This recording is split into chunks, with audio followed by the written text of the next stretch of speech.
Time to see what the movers and shakers in the world of celebrity have been up to this week as we take a look under the showbiz spotlight.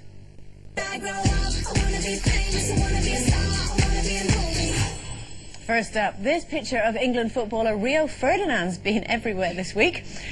Dress sense aside, he certainly seems to have, well, a little bit of a bulge.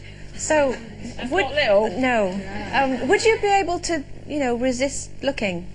No, I didn't resist at all. I had a good gander there myself. It is sort of in your face a little bit, isn't it? It's Well, only if you're that short. No, I think it's lovely that, you know, a young, you know, There he is, firm.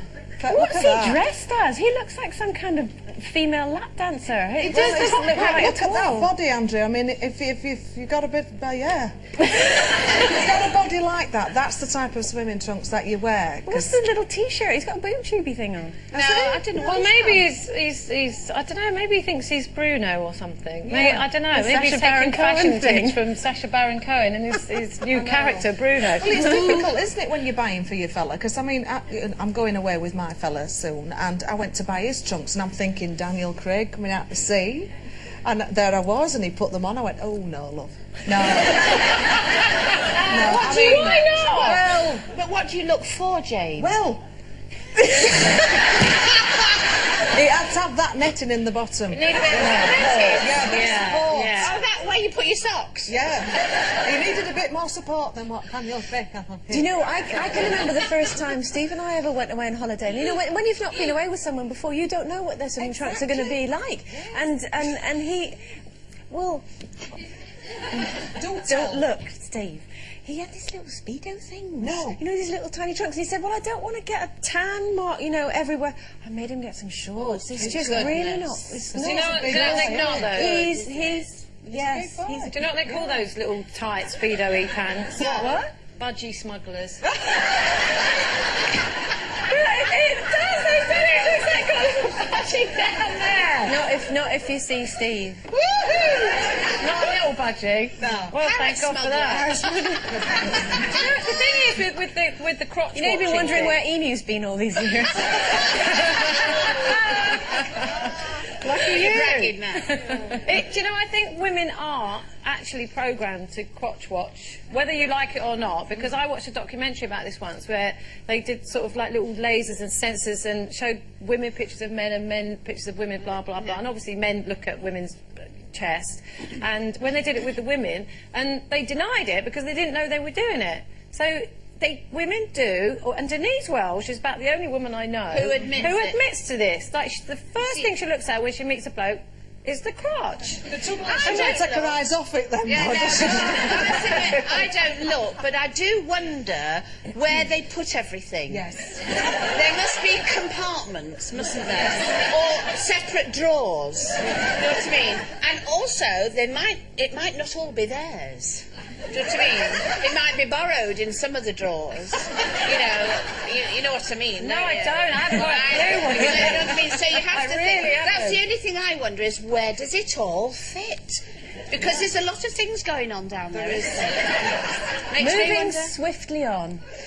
Katie Price has also made the headlines a lot this week as she's been out in Ibiza, letting her hair down and also doing a photo shoot. Now, some of the pictures from this week seem to show her enjoying life in a way rather similar to when she was glamour model Jordan, even though before her breakup with Peter Andre, she seemed to have left that image in the past. So, what do you think? Do you think it would be sad to see, you know, Katie Price going back to the whole Jordan thing? I think She's always been Jordan to me. she is, but I do think the whole thing is terribly sad. The whole thing. I mean, those pictures, everything about it, and I just think, isn't it sad really, because we saw this girl come back from what we thought, and she, you know, with a horse and all the things, clothing that she had, and you know, she had a lot of respect from a lot of girls and things. Now she's gone backwards, and I think that's just such a shame. I think That's you all. just give her a break because she's going through a really bad time. She's gone away with her mate. She's in Ibiza. She's having a few drinks. Just let her get over it. You know, if I was going through that and you lot said, "Come on, let's go to Ibiza," I'd be in the similar state she is right now. So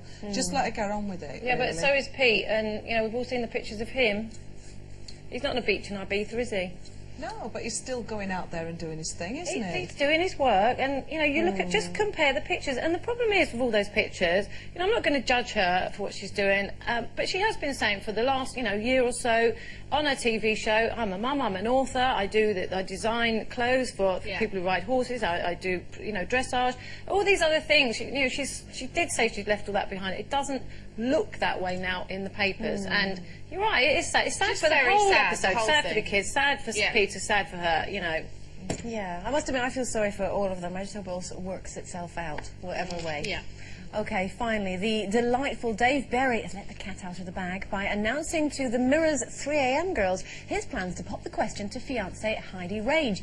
He told them he had 3 grand plans, one involving a parachute in a London street, the other in New York, and a third idea involving Paul Weller. The mind's still boggling. Can't imagine. But if you were Heidi, you know, would you want all that action, or do you prefer something a little bit more straightforward in your proposal? No, I don't know. I don't like, I just think that's just trying too hard, you know. I think, like people who get married underwater, there's no need, is there? There's no need. I mean, it's just, you know, what's the point? But, you know, a little bit of a bit of a secret, you know, I got engaged twice, you know, to Mark, the same guy, recently. And at Christmas time, when he first proposed, and I said yes, I kind of felt like I'd sort of, you know, railroaded him into it a little bit by making him aware of the fact that I would say yes if he asked me. So he did ask me, and I know he wanted to ask me anyway, which was great, and it was lovely, and I thought that was it, brilliant, we're engaged, we're going to get married. Anyway, so then, you know, we went to Paris in February, and I had absolutely no idea. And just, I said to him, what do you want to do in Paris? I've done it all. He said, I want to go to the top of the Eiffel Tower, blah, blah, blah. Anyway, so, come on, I'll top of the Eiffel Tower, freezing cold, too many people, horrible. Got down to the bottom, got on the bridge, it was all sunny, with no people around. Suddenly, he's on his knee. He's on one knee, he's got his hand in his pocket, brings out this ring, and goes, will you marry me again? Oh. And I tell you what, I had absolutely no idea. Now, 2 years ago, if you told me that story, I would have gone, oh, how revolting. But because it happened to me, I'm like, oh, I love it. So sweet. Oh, it was lovely. It really was. You just look like old Steptoe then. Thanks, Sherrie.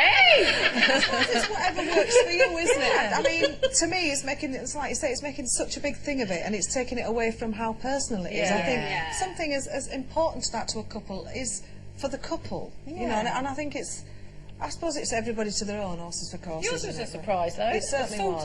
Sort of. We sort of talked about, a bit like yourself, I'd sort of said, look, you know, if it does sort of happen, and that's the type of ring I would like. Yeah. But, you know, and it was a surprise on Christmas Eve for me as well, which was really lovely. And I think you can't beat being proposed to in your pants while watching Forrest Gump. Is that how it happened to you? That's what I had. Yes. You win. I wasn't in my pants, he was in his pants, and they were a bit stripy and not very nice. I think if anybody's out there wants to propose to me, the bigger and the better. I want it. Ring you're on about now, are you? Yes, that's good. The lot. We're going to take a quick